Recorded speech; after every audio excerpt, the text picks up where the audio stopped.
Bor je grad u kojem se stanovi prodaju ispod cene izgradnje. Grad zagađenog vazduha i dobar jedino da se iz njega ode. Bar im je takva naša predstava o Boru. Ali ako ste redovni na internetu, posebno na društvenim mrežama, zaposlit ćete da mnogo Borana o svom gradu širi drugačiju sliku. Zato smo u Bor poslali Milana Srdića da ispita stvar.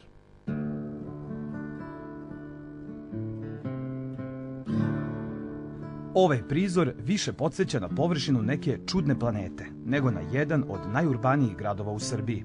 Ova slika Bora godinama je prikazivana u medijima uz vesti da ovde ne može da se diše. Bor je jedini grad u Evropi, a verovatno i u svetu, koji u samom centru grada ima kop. Ovaj beli dim koji vidite iza mene svakodnevno lebdi iznad Bora, ali to nije jedini problem sa kojim se Borani suočavaju. Poslednjih decenija ima veoma loš imidž kao grad koji je nepoželjan za život. Međutim, Borani se ljute kada se ovako priča o njihovom gradu i na sve moguće načine pokušavaju da promene imidž svoga grada. Kada pričam ljudima o Boru, oni kažu gde je to, šta je to, a tamo je ruda, tamo je dim i tamo je samo to. Ja mislim da je zapravo taj stereotip nastao kada je cena bakra bila niska, kada je privreda kao i u celoj Srbiji zamrla. Ljudi jednostavno imaju drugačiju sliku i kad se spomene Bor, odmah misle na rudnik, na sivilo. Ovaj grad ima i svojih vedrih strana. I čim uđete u ovaj po mnogo čemu poseban grad, iluzija o mestu gde je nemoguće živeti nestaje. U Boru živi oko 40.000 stanovnika, većina u zgradama, jer kuća u samom gradu gotovo da nema. Nema ni starog grada, ali ima mnogo više zelenila nego u drugim mestima. Ovo je prva skulptura koju ćete vidjeti na samom ulasku u Bor. Ono što ovaj grad čini specifičnim jesu i ostale skulpture koje možete vidjeti u njemu. Logično, sve su u vezi sa rudarstvom.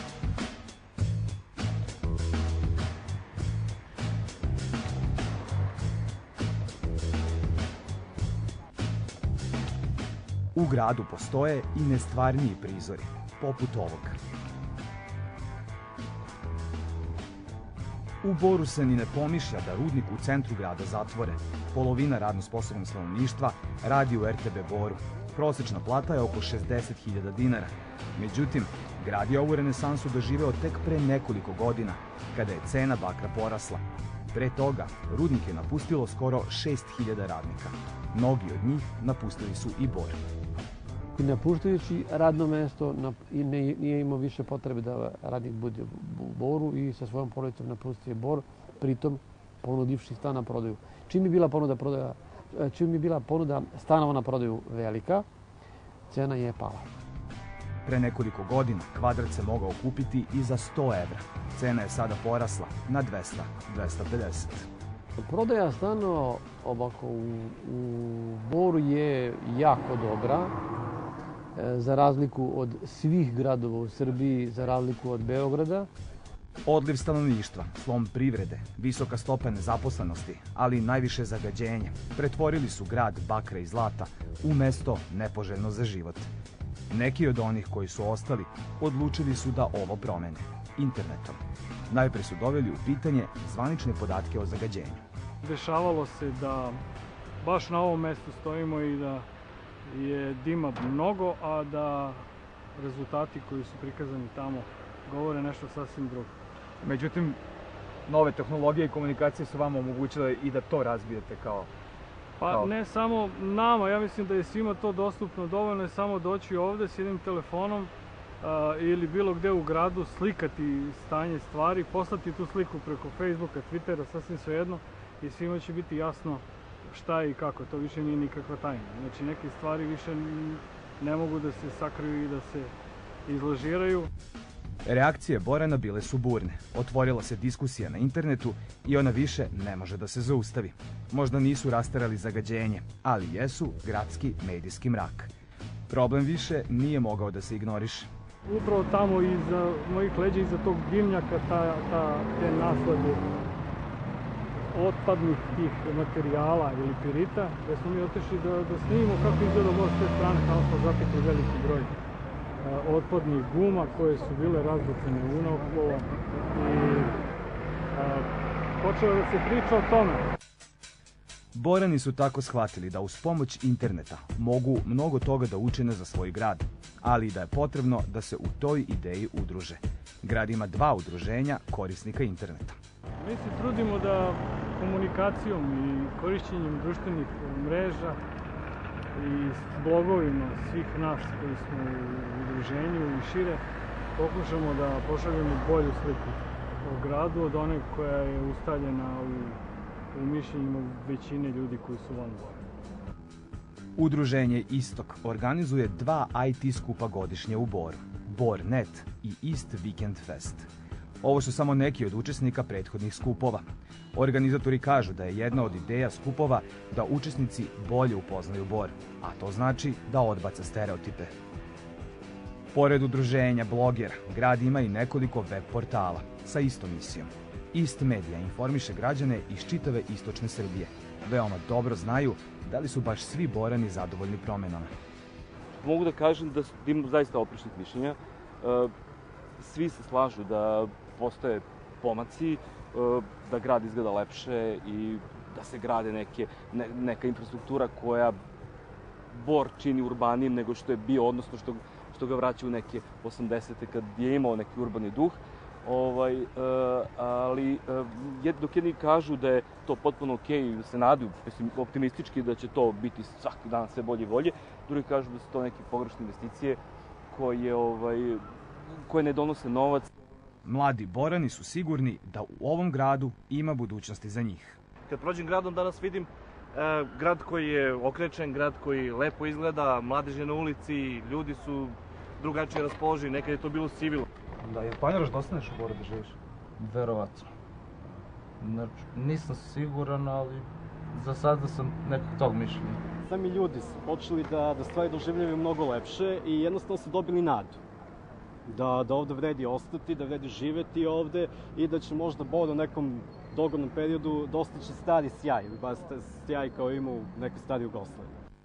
Samo tokom poslednjih nekoliko godina izgrađeni su zoološki vrt, fontane, sportski centar sa akvaparkom, hipodrom, karting staza i skate park. Kada je izgrađen ovaj skate park? Prije samo par meseci. Ovo je inače bilo napušteno i bio je stari teren za to igralište. Ali na inicijativu mladih Borana dobili se napokon. Ovo je prva, u stvari najveća skate plaza na Balkanu. Milica je jedna od retkih koja se, kada su se mnogi selili, doselila iz Paraćina u Bor. Ima onih koji odlaze, ima i onih koji dolaze ovde. Lijepo je biti ovde u ovom gradu, samo mu treba pružiti šansu da dozvoliti sebi da upoznaš grad. Ništa drugo. Ja mislim da bi ti mogao da ga zavoliš posle jedno mesec dana. Ja sam ga već zavoleo, da. Još lakše ga je zavoleti kada vidite ovaj prizor ili bilo koju od retkih prirodnih lepota u okolini Bora. Popeti se na ovo mesto zaista predstavlja rudarski posao, s obzirom na to da ne postoji žičara i da je staza do ovog mesta duga oko kilometar. Ovo je Lazarev kanjon, koji u sebi sadrži oko 100 pećina, od kojih su 2 najpoznatije, Lazareva pećina i Vernjikica. Danas je za turiste otvorena samo jedna, Lazareva pećina. U novije vreme istraživanja su pokazali da pećina ima preko 10 km. To je ujedno čini najdužom pećinom u Srbiji. Ova pećina bogata je pećinskim nakitom. Procena je da oko 5000 turista dolazi. Svake godine se broj posetilaca povećava. Tek 2007. godine turisti počinju da se vraćaju u Bor i to najviše zahvaljujući prirodi koja ga okružuje. Ovde u blizini na 20 km je jedna od najstarijih i Kraljevski banja, Brestovačka banja. Od banje nekih 5-6 km nalazi se jedno od najlepših veštačkih jezera, takođe u Srbiji, Borsko jezero, a na njega se odmah nadovezuje skijališni centar Crni vrh. To je sa ove strane. Sa druge strane Bora nalazi se planinski masiv Veliki Krš, zatim planina Stol sa takođe fantastičnim preduslovima za razvoj turizma i naravno sam grad Bor. Ali u gradu se razvija i potpuno nova turistička grana, industrijski turizam, koji se ne završava samo pogledom na Kop. Turisti mogu da upoznaju RTB, ali i da svrate u klub pod nazivom Jama. Pravo ime za mesto koje se nalazi 400 metara ispod zemlje. Ali ne nadajte se da vas tamo čeka hladno pivo.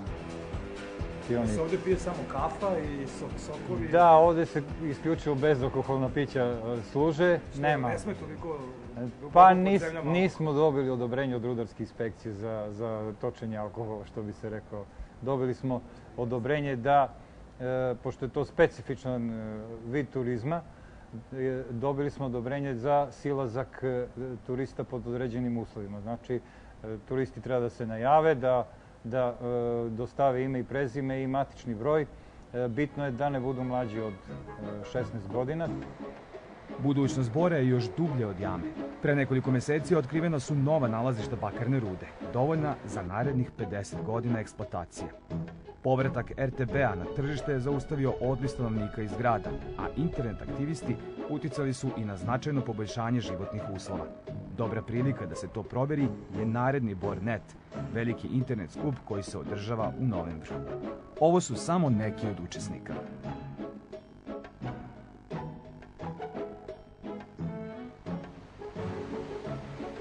Grad u kome posle obrade rude ostaje toliko pepela, idealan je za rađanje feniks ptice, koja bi mu udahnula život. Borani nisu imali vremena da čekaju, pa su je sami napravili, ne samo kao simbol budućnosti, već i sopstvene preduzimljivosti.